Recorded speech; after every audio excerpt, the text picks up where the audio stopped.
सोचे एक जंग अमेरिका और इसराइल ने पूरी फौजी ताकत झोंक दी।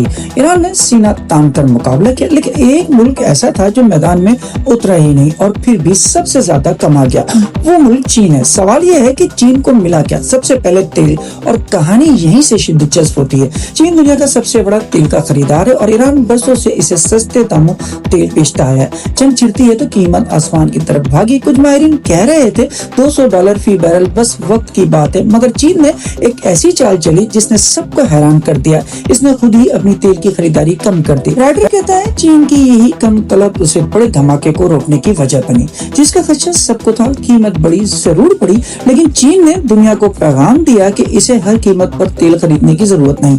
फिर मशरिकी वस्ती से सप्लाई लड़खड़ाई तो चीन ने फौरन रुख मोड़ा रूस की तरफ। अगस्त में रूस खाम तेल की दरामद बढ़ा दी, क्योंकि रूस ESPO तेल सस्ता भी था और रास्ता भी महफूज। दूसरा बड़ा फायदा, अमेरिका की तवज्जो हटी। वाशिंगटन की सारी फौज, सिफारती माशी ताकत ईरान और मशरिकी वस्ती में उलझी रही और चीन खामोशी से बगैर शोर किए अपनी तिजारत और असर रसूख को बढ़ाता रहा। तीसरा फायदा, एक पुराना ख्वाब मजीद हकीकत बना, डॉलर से पीछा छुड़ाने का। ईरानी तेल की तिजारत में चीनी करेंसी का इस्तेमाल बढ़ने की रिपोर्टें सामने आती रही।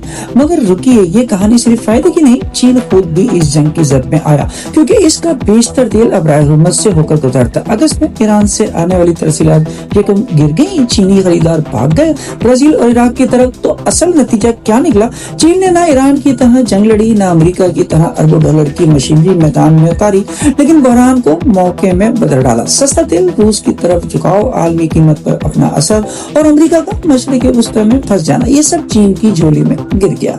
और शायद सबसे दिलचस्प बात यही है कि जंग खत्म होने के बाद असल सवाल ये नहीं होगा ईरान कितना कमजोर हुआ। असल सवाल ये होगा कि आलमी ताकत का तवाज़ुन किसके हक में बदला, क्योंकि कभी कभार जंग वो मुल्क भी जीत जाता है जो मैदानी जंग में कहीं मौजूद ही नहीं होता। बहुत बहुत शुक्रिया।